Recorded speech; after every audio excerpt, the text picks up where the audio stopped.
Alright, what is up everybody? Welcome back to the channel. My name is Chris and today I'm back with another video here. And first video here in the studio for the game recap on the season. And the Flyers win this one, 2-0. A really good game here in the home opener. Really exciting. Couple of good things out of this one. Not too thrilled with the lines. Morgan Frost was a healthy scratch in this game, and I'll talk about that in a minute because I'm not happy about that in the slightest. Tippett with Couturier and Atkinson, Konechny with Lawton and Forrester, Farabee with Cates and Brink, and the PhD line stays the same, Delorier with Paling and Hathaway. York and Sanheim, Stahl and Walker, Zamula and Sealer, and Carter Hart was in it for this one. He was incredible in this game. Had a lot of good saves for the Flyers down the stretch, early on. And look, the lines, Morgan Frost sits so Coots can play. They have Forrester and Brink in. I'm fine with Couturier playing. I have no issue with that whatsoever. If he would have sat, fine. If he played, fine. It did not matter to me either way. But the fact that you cannot sit here and tell me that you're going to scratch a 24-year-old center in a rebuild just because. Like, you cannot actually sit here and tell me that it was because Morgan Frost didn't play good or this or that. It is a 2-game sample size. The first game of the year and the second game of the year. That's it. There is nothing else that you can really say about this. It's not something that was, you could see it coming or anything like that. It's just no. Torts does not like Frost. That is very obvious. And he's doing it again. This is exactly what Tortorella did at the beginning of the season last year. He sets him up to fail, and that is all that is. There's nothing else to this. Nothing. And you can't sit here and tell me that Owen Tippett, Noah Cates, or Tyson Forrester played better than Morgan Frost in the first 2 games of the season, because if you are, you're just full of shit. There's absolutely no way that is part of it. None whatsoever. So that is just it aggravates me, and you could probably tell it aggravates me so much that he gets sat for nothing. Like, for what reason is he getting sat? Because why? Like, there's nothing to it. So anyway, he sits. And honestly, I thought the Flyers had played a good game. Bobby Brink continues to outplay Tyson Forrester. I don't understand what people aren't seeing in this. What is so hard to figure out with this? Like, it's very clear that Bobby Brink is outplaying Tyson Forrester, and everyone's making it like it's, it's just very obvious to me. Forrester was probably the one who should have sat in this game. There's no reason to sit Frost for a guy in Forrester who I don't think has shown anything. I thought Frost actually had a really good third period in Ottawa. Showed some moments in the first game. Not his best game, but, I mean, again, you can't sit here and argue that anyone else really played better than him. It's the first 2 games of the year. And everyone's like, oh, well, Frost didn't look happy. Well, why would he be? Why would he be happy that he's getting sat in the 3rd game of the year? Like, he knows what's going on. First period, outside of that, and look, I'm not trying to be all negative here. This was a good game for the Flyers. But to sit 24-year-old center is just stupid. 1-0, Igor Zamula. First NHL goal. Unbelievable. Shot from the point. It looked like it went off of Demko and in. At first, I didn't even realize it went in. I was like, oh, okay, let's go. 1-0. Zamula scores. And, the Flyers had a couple shits after that, stuck in the own zone. Brink had a really nice play on a one-man exit. Skated all up and down the ice all the way through everybody. Beautiful play. Shot up right up against the wall. Canucks get a power play. It was a hold on Hathaway. Really good PK. Flyers had a lot of pressure. Good sticks by Konechny and Lawton. Really nice work there. Couturier with the penalty shot, and he gets his first goal back since December 10th of 2021. Oh my God, that was incredible. What a move by Coots. I thought he was going to pull out the one-hand move that he did in New Jersey in the shootout a couple years ago. I believe that was the 1920 season. Really good period overall. Flyers dropped 2-0. They kept a lot to the outside. Vancouver had a lot of zone time in this game.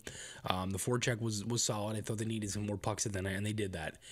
The shots in the second period were 23-2 in favor of the Flyers. They crashed the net. They drew penalties. They had a lot of chances in tight, creating things with speed throughout the neutral zone. That was the one thing. The second period was miles better than the last game. much better overall game than last game, and I was glad that they were able to kind of step that up, and I talked about it on the Chris Maher show today and Flyers warm up with Bill Meltzer. Just the second period and kind of get over that, and the transition from period to period. And I thought the Flyers fed off the energy from the crowd early in the first. They get the early goal, get the penalty shot, and then they kind of just kept that going. Obviously, you had to expect a push from Vancouver in the third, but for the second period, they had some chances. Brink had a chance in time saved by Demko. He's chomping at the bit to get his first NHL goal. He's had so many chances. Tippett as well. Hughes, to me, it was Demko, and then it was Hughes. They were the two best players for Vancouver in this game. Hughes, I noticed just about every time he was on the ice, moving the puck, shooting, his skating is insane. That kid is so good, man. Just incredible. I mean, obviously he's the captain of the Canucks now. Brink had a pass in tight for Farabee. It was a really nice chance. Demko stones Brink. Sanheim with a nice play, laying down to kind of break up a 2-on-1. I believe it was Di Giuseppe. He fanned on the pass and went over his stick, but still a really nice play there by Sanheim just to kind of make it, pretty tight to the net, and really only had one other move. Flyers will get a power play. It was a slash on Myers. Atkinson drew it going to the net. Okay. They had a chance from Sanheim that ended up going high. The power play was a little off tonight. It felt like the entries weren't great, and once they were kind of getting into the zone, they didn't really get completely set up, it felt like. Again, not the best game for the power play overall. The Flyers go 0 for 4. It was a better game in the draws for the Flyers as well at 50%. But overall, they do get another one here. And up until this point in my notes, I think the Canucks had one shot in this period at 7:49. I wrote that down. It was a face-off in the Flyers zone. Only had one shot on net. So that kind of showed you, like, the Canucks, they had a lot of zone time.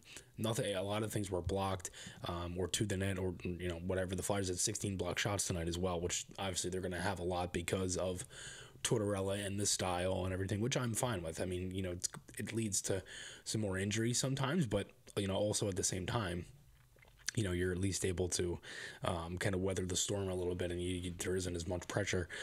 Flyers get another power play here, just not great overall. It was where you wanted to see, because I think the big thing with the Flyers, and you're going to see it, is there's going to be games like this one where they have a lot of plays to add to the lead or continue to score, etc. Right, and be able to do things like that, and they don't. And it's unfortunate because it's where you need your high-end guys. You need that high-end talent to add to leads or to get you back into a game. They don't really have that. But what they do have is a good team right now that can at least be able to protect a lead and play solid defensively, and that's what they did. They kept a lot to the outside. The Canucks didn't have as many shots, only 25 shots for the whole game for Vancouver. Again, the Flyers were able to really kind of slow that down in the third as well. They get another power play here early, and again, nothing on that one. 16 minutes around there or so, and it looked like it was 2-1. No goal, though. It was a play where Garland completely tripped up hard. I don't know what the ref was looking at the first time. It was pretty obvious that this one was going to get called back. No goal. They called back for goaltender interference. Then Stahl takes a boarding penalty. Would have been a Canucks power play, but it was negated because they jumped Stahl. So 4-on-4 there. Konechny and Lafferty go 2 minutes for unsportsmanlike, and then a 10-minute misconduct. But like 14 minutes or so in this game, you're like, crap, the Flyers don't have their best offensive winger in Travis Konechny, and you're like, oh god, here we go. And it's only a 2-0 lead. This is where you're like, later in the season, if you're in a spot where the Flyers are battling for points or need something like that, that's where you're like, ugh, that's where you want to capitalize on those power plays, right? But in a game like this where you still were able to weather the storm, not really let Vancouver create much of anything. They had a lot of plays where they had to get it through at least a couple of bodies to get it towards the net. Flyers get another power play. Brink draws one. Just not good. Just the power play was not good tonight. It hasn't really been great so far. They've had some good moments, but nothing too crazy. Canucks do get a power play. It was a trip on Farabee. I didn't like this call. It felt like it was a little... it felt like it was one of those calls just to try to get Vancouver into the game. Good penalty kill. The Flyers again. They kept everything to the outside. Lawton was stoned late by Demko. I was like, oh my god, unbelievable save there. I mean, he was the reason why this game was what it was. I mean, he is the reason why this game stayed at 2-0 for after the second period.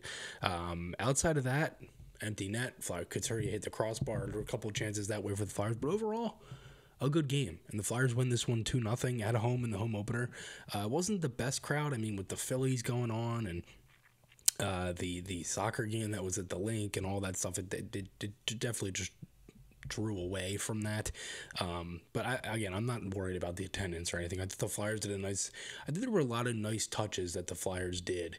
One of the things that I had tweeted out earlier was the banners of all the players going through the concourse. Now, I don't know if that's going to stay there throughout the season. I think it should. But it's a little harder because, Wells Fargo Center is a multi venue arena, so there's multiple things going on all the time. So it might not stay that way. It could have just been for the home opener, but it was a nice touch because, for fans that might not know, you can walk through and see all the players' roster and the number. So that was smart. I liked how the Flyers did that. But yeah, overall, good game, good atmosphere. The Flyers won it 2-0 here in the home opener. The new era of orange, man. It's coming along, and yeah, Flyers are back, baby. Thanks everybody again for all the support as always. Make sure to hit the like button if you enjoyed watching this video. Hit the subscribe button if you liked it a lot. And check out Maher Media and all that stuff below on the about section of the channel. All the social media links are on there as well. Thanks everybody again as always, and I'll talk to you all again soon.